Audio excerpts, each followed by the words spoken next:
About, I don't know, 6 months ago, I realized that I'm probably going to lose my job to AI. I racked my brain trying to figure out what on earth I was going to do. And I'm still, frankly, there. But that's essentially why I quit making YouTube videos. I didn't do it on purpose. I just started working on another project. Before I get to what that project is, I was trying to think, like, what do I do, right? Like, AI is taking my job. And then I remembered a book I read. Oh, right here. I don't know if you've seen this before. Obstacle is the Way by Ryan Holiday. I won't get into what the book is per se, but I mean, listen to the title. If something is an obstacle, lean forward, go towards it, don't run away from it. And so if AI is taking my job, why don't I use AI? And that's where I started to play around with it. 6 months later. One of the first ideas I actually had was to create a rules lawyer. Basically, AI-driven bot that can answer any rulebook question that you have.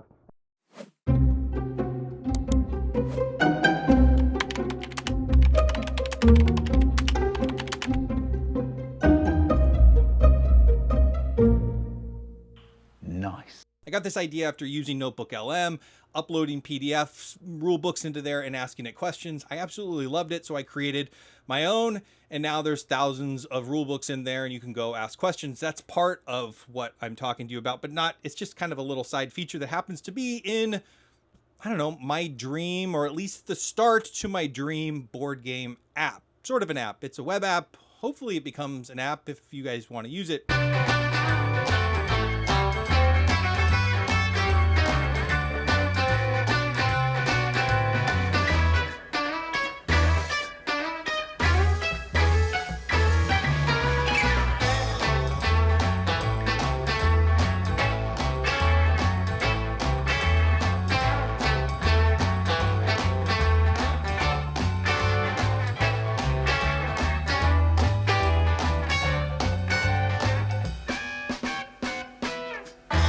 Right now I'm having a really hard time describing exactly what it is. It's a community app. Some people might say a social media app for board gamers, but it also has a huge layer to board game discovery. There's a couple issues I've had in the hobby. First of all, making like-minded friends that like the same exact game, so I'm trying to fix that. And finding games that I'm going to love that aren't on the hotness, that aren't on Kickstarter, that haven't just delivered, and aren't featured on content sitting on the algorithm right this second. So yeah, I think one of the big problems I have, I think others might have as well, especially if you're newer to the hobby, it's hard to find games, and literally BGG has thousands upon thousands of games. I think items, which include expansions, accessories, all this stuff, they're in the 400,000s right now. How do you find what's good? And is only what's good sitting in the BGG Top 100 or on the hotness right now or on Kickstarter or something that I just told you about? For that reason, I highly recommend this. No, definitely not. There are some incredible games that I've literally never seen a video on that are my favorites. That's one of the reasons I made my Barrage video. Barrage is one of the best games of all time. BGG would tell you that it's brass, but for me, Barrage might be up there. There's some others. We'll get into that in the future. Regardless, it's an incredible game that really not many people cover any longer. You just don't hear a lot about it. But then I started to think about all of these other games that have kind of come across my desk and I've reviewed that just aren't talked about any longer. What about this game, Daybreak? I loved this game. Nobody talks about it anymore. It's absolutely wonderful. If you are a co-op player, you should probably go play that game. Or let's see, there'll be something else here. This is a recent one, Creature Caravan. You still might get some coverage on it, but if you didn't pay attention to your algorithm a few months ago, you're probably not going to see any coverage on Creature Caravan. You should probably go play it. Wondrous Creatures is another one that I absolutely love. These are all recent releases that did have a bunch of coverage, but now, are they going to be lost in the shuffle? That's why I built Cardboard. Cardboard is hopefully going to solve the board game discovery problem. And how did I do that? So I told you I built this rulebook lawyer. I have this big database full of rulebooks, essentially. So I sent AI out and had them read absolutely everything there. And I had it rate 6 different categories that I just kind of made up that I thought would have a high correlation to whether somebody would like a game or not if they liked certain levels of each of these categories. I said that so awfully.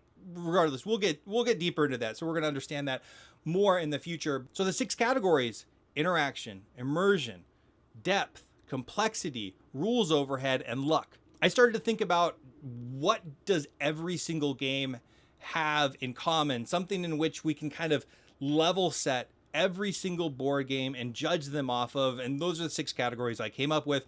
If you have others, by the way, we'll get into what these are. But if you have others on your mind, throw them in the comments or go join the Discord, because that is my call to action at the end of this. Don't go yet. Let me tell you a little bit more about what this is. So I've had it read thousands of rule books, it being the AI, read thousands of rule books and rate all of these games based upon them. Now, it's not perfect, but it's a start. And we're going to supplement all of these ratings with your ratings in the future, hopefully, if you're with me and you go and log into this app and start helping me with it. But we'll get there. So interaction is pretty easy. The level of interaction that a game has is highly polarizing based upon my experience in these videos and reading my comments. I think there's a pretty big population that likes low or high. There's certainly probably a large population that likes games from all of them. Regardless, a high interaction take that isn't for everyone, so that might be a really good opportunity for us to, serve some games up for you based upon your preference there. Immersion is all about theme. It's not the theme. It's an objective measure on how well the mechanics and the narrative and the emergent narrative that comes through games actually is connected to the theme. We all know about abstract Euros, some connect theme better than others. Obviously, high theme, high narrative games are going to be really immersive. So we've rated on that, and I hope there is a correlation to your level of enjoyment depending on the level of immersion. That goes for everything.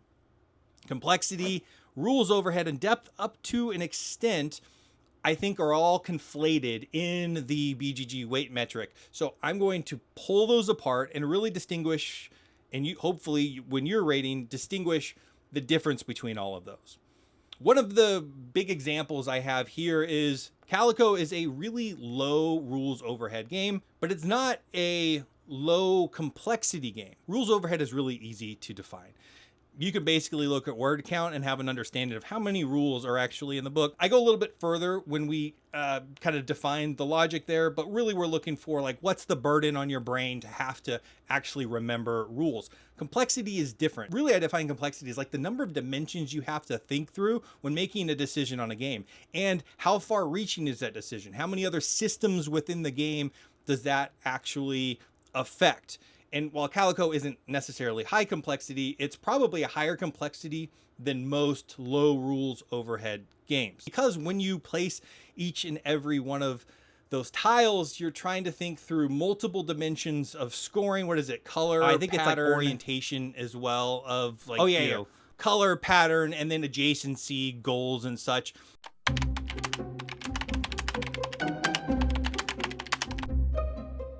Actually, Neon. In Calico, players score points through 3 main avenues: design goal tiles, cat tokens, and button tokens. That can be a kind of a crunchy little puzzle for you to figure out. I think it would be called low weight.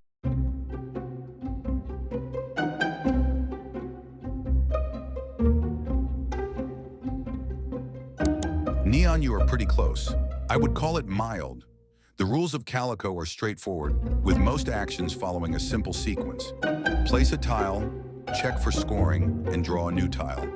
There are a few exceptions, such as the specific requirements for design goals and cat scoring, which may require occasional reference to the rulebook or summary tiles. The game has minimal timing or sequencing rules, and most procedures are easy to remember after a play or two. The only significant reference requirements are the explanations of design goal tiles and cat scoring tiles, which are consistent across games. Overall, the learning curve is gentle, and the game is accessible to a wide range of players. But its complexity is probably closer to medium. Neon, you are right on there. Calico presents players with a moderate level of complexity, requiring them to balance multiple objectives: completing design goals, attracting cats, and collecting buttons. Each tile placement can affect several scoring opportunities, and players must consider color, pattern, and adjacency. The rules are straightforward, but the interplay between different scoring systems adds depth to decision-making. Players must track their own board state, the available tiles, and potential future moves. But there are no complex chains of effects or interlocking subsystems. The game is accessible to most players, but offers enough challenge to engage those who enjoy spatial puzzles. And then depth. Depth is sort of conflated. It's probably a little bit more removed from weight. But depth is, to me, is a lot about replayability, but more so about like the number of strategies or the layers to the actual game that you have to learn and master. I think about really in-depth games or things like Too Many Bones, Root, or even Barrage, where there's like factions or other characters or mechanics that you have to learn that are going to be different every time. There's also dynamic game states that will also create depth because they're different every single time. Chess is an incredibly deep game. It's probably ranked close to a 10. Go is another one. Highly abstracted games and highly immersive games, there's depth and ways to measure that for all of them. We kind of tried to do that. And then there's luck. Luck, similar to interaction, is, I think, highly polarizing. I think a lot of entry-level games have high levels of luck that really allows people to kind of get into a game and not feel overpowered by other people that really know what's going on with the game. Veteran, heavier board gamers typically like lower luck stuff. Pretty self-explanatory, but basically I had an AI go through and read all of that and rate all of those. Like I said, they're not perfect. I hope that you go and rate the same things. Regardless, we're going to basically figure out what you like and then recommend games that have kind of a similar profile. We're not just looking at those categories either. I mean, there's things like mechanics and genres. There's categories of games that we'll look at, publishers, designers. All of that data is taken into account on the things that you've previously loved. I want to go and try to recommend games for you. This obviously needs people actually rating games. So if by the end of this video you want to come and help out and help with the beta test here, go jump into the Discord. Just as a quick little commercial aside here, because I need you to go rate a bunch of games and then go see kind of like how all of this stuff works. But another part of discovery that is also another problem that I have was connecting with other like-minded board gamers. That's why I created my own Discord, which has had a ton of influence on the things that I created here. But I wanted to create a better version, more board game centric community and give all of the tools to the community possible to build their own context as a board gamer. So community, connection, building context. Those are these two big themes that I'm going for with this app. How do we connect? Very similar to me matching you with games. I want to match you with other users. I want to give you the opportunity to go follow people that have the very same kind of profile as you. You obviously, if you want some diversity, you can go and probably follow people that have the lowest match score as well to kind of, have some balance there. But, if you happen to match well with a person and they say they really love this game that's 5 years old, you might want to go check that out, even though you haven't seen it on the Hotness, the BGG 100, or on a recent video.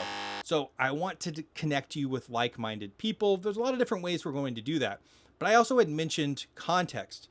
Context is king, and I think we have a context problem in reviews in general. Go look on BGG right this second and look at all of the reviews. There is a one number, and that number is interpreted different ways. I believe it's willingness to play, which, by the way, that is kind of the mainstay overall goal and the guidance that we'll give you when you are rating a game, is really what's your willingness to play the game. But then there's maybe a paragraph, maybe a couple sentences, maybe nothing at all. Sometimes when you read, it's I've never even played this game, but I'm rating it a 1 because it's late. Or I played it one time and it's a 10. We're not given the tools to build context on that game. So what do I mean? Context is built a couple different ways. Who are you, which we had already talked about. Who are you as a user? So I've built these profile pages to help kind of tell you who the user is, what they like, what their top 10 games are, other stuff that they've reviewed, all of that. There's more to come on that, but I want you to know who the user is. I want you to have context on if they're saying this game is a 10, what else has been a 10 in the past? Do they rate a bunch of stuff as 10s? There's a lot of different contexts we can build there, but then also, how many times have they played this game? Have they been posting on it for months? What have their plays been like? Have they really enjoyed all of their plays? I want to give that context to every single review. So I've created these review cards that you'll find all throughout the app, but then there's also what I'm kind of calling right this second journal pages that give you all of the information on the game that that user has put onto the platform. Any pictures that they've put up, any plays that they've done, the enjoyment on those plays, how many times they've won, all of that. Another piece of context that I think is missing is how your rating of a game changes over time. So instead of overriding a rating, you just add a new rating, and guess what? We're going to actually track your sentiment over time. We might be able to do some really cool stuff on typically what your sentiment does over time with certain type of games. We're not there yet, but regardless, you can look on this journal page and see how this user has either fallen in or out of love with the game over time and in what time period. The other piece of context that I think is missing are how expansions change games. So on this platform, instead of rating an expansion, you're simply adding another configuration next to the base game. That comes through in this journal page as well. But when you're actually rating it, you're rating not how great is that expansion, how that expansion changes the experience. All of these are listed on that journal page. You can have as many configurations as you want. So if a game has a bunch of different expansions, think like Everdell, you can rate not only a base +1 expansion, it can be a base +2, +3 expansions, whatever it might be. So then a user can also see what configuration of expansions you think is actually best. This, I think, is one of the things I love the most about this platform, is this building of context. I have so many more ideas that are in this lane. This is just what's there now. So you as a user with Cardboard can do a lot of different things. You can just post. Think of it like an Instagram post. The difference is you can tag a specific game, and then we can look at all the posts for a specific game. Those posts and pictures will show up on your journal pages as well. We've created lists. I'm so excited about lists. Everyone loves lists. My best videos of all time have been list videos. So I know this hopefully will be a really popular feature. You can just have a straight up list. You can have a ranked list. You can also have a tier list. I built a drag and drop tier list maker here. I am so excited about tier lists. I don't know if you know about tier lists, but I've made a few tier lists in the past videos. Whenever I do it, you have to go to tier list maker and bring in all of the different box arts, so on and so forth. Here, it's all there for you. You can go ahead and make your tier list. I'm really excited to see the lists you make. But once again, that's giving context for other people about you and if they should listen to you or not. I already mentioned you can log plays. Of course, plays help to build context. Plays is the one that I think has probably the most upside in the app for me to actually make changes. I'd love to hear your feedback there. I know a lot of people are deep into their BG stats apps. This will probably be the toughest hurdle, is trying to get people to log plays in the app. I put it there regardless because I think it's a really great way to build context. And of course, you can review games. So we talked about discovery. We talked about community. We talked about building context. Those are like the three major pillars that I wanted to improve. And that's what I've built around. What comes in the future here? So I need your help. I need people to be willing to deal with bugs, to get into the app, to post, to create lists, to create reviews, to look at the AI features, to test everything out. I'm an army of one. There is no we. It's actually me, and I'm the only one doing it. I've been doing nothing but this for the last 5 to 6 months, literally working 10 hours a day, doing all of this. And I'm so incredibly excited about it. I am so nervous to put this out because I know there's going to be some major criticism on it, but I'm okay. This is like my shot. And even though I'm scared, I'm just going to throw it out there. I'm just going to throw it out there, see what happens. This might not be the thing that helps to create a job for me, but regardless, this has been a pretty amazing learning experience over the last 6 months. I hope it continues. I hope I can turn this into a really cool app. I hope it gets users enough to justify me working on iOS and Android standalone apps as well. I think it has some potential for sure. Will it succeed? I don't know. I don't expect a huge amount of adoption out of the gates. I just need a passionate group of people that are really wanting to build a better board game community. If you are that person, go check out the Discord right now. Come say hi. We'll get you up and running, and we'll go on this journey together and see if we can build the next great board game community together.